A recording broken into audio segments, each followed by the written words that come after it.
La République démocratique du Congo reste le théâtre d'éruptions sporadiques de violence. Des milliers de personnes sont forcées de fuir leur foyer et luttent maintenant pour leur survie. Une situation similaire dans 6 différentes zones du pays, dont le Maïndombe, l'Ituri, le Maniema, le Tanganyika, le Nord Kivu et le Sud Kivu.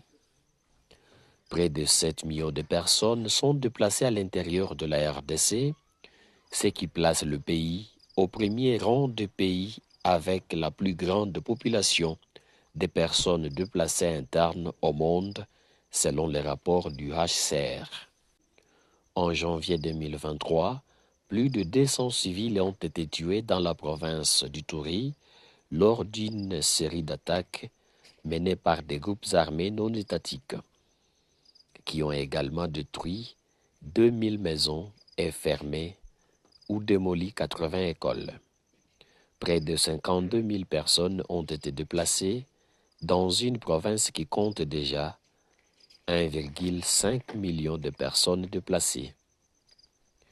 Parallèlement, dans la province voisine du Nord Kivu, une résurgence du conflit opposant les forces loyalistes aux rebelles du M23 a provoqué la fuite de près de 2 millions de personnes vers la périphérie de la capitale provinciale de Goma, mais demeurant dans une détresse désespérée.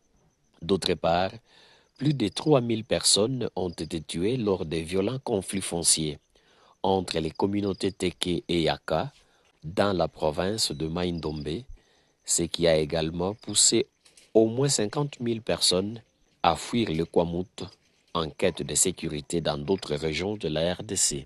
Afin de fournir une protection et une assistance aux personnes forcées de fuir la RDC, Change Your World est impliqué dans le monitoring de protection sur la crise. Nous sommes venus dans cette province de Kinshasa pour comprendre si cette réalité sur le monitoring de protection sur les crises humanitaires était similaire ou il y aurait des différences pour comprendre quelles seront les priorités comme réponse pendant ces multiples périodes de crise humanitaire en RDC. Et ce que nous avions découvert, c'est très choquant parce que nous nous rendons compte que la population en a assez. Toute la population avec qui on a eu affaire, ils demandent de rentrer chez eux. Tout le monde demande la paix.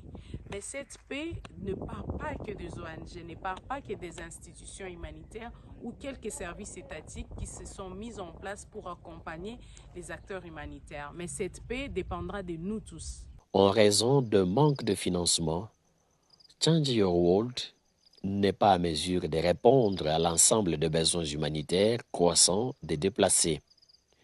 De nombreuses personnes se retrouvent sans nourriture, sans eau, sans abri, sans installation sanitaire et avec un accès restreint aux produits hygiéniques. L'insécurité a particulièrement affecté près de 300 000 enfants récemment déplacés qui vivent dans de vastes camps autour de Goma. Les enfants en âge scolaire payent un prix inacceptable à cause du conflit et de l'insécurité croissante dans l'est de la RDC.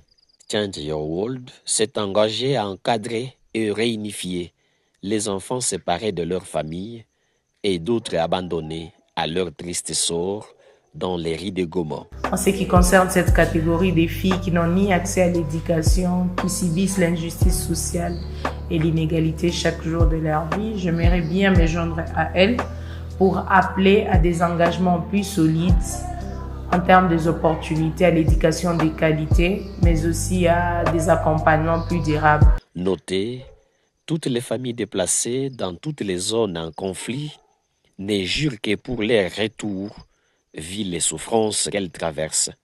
Comme quoi, le Congo mérite la paix et une paix durable.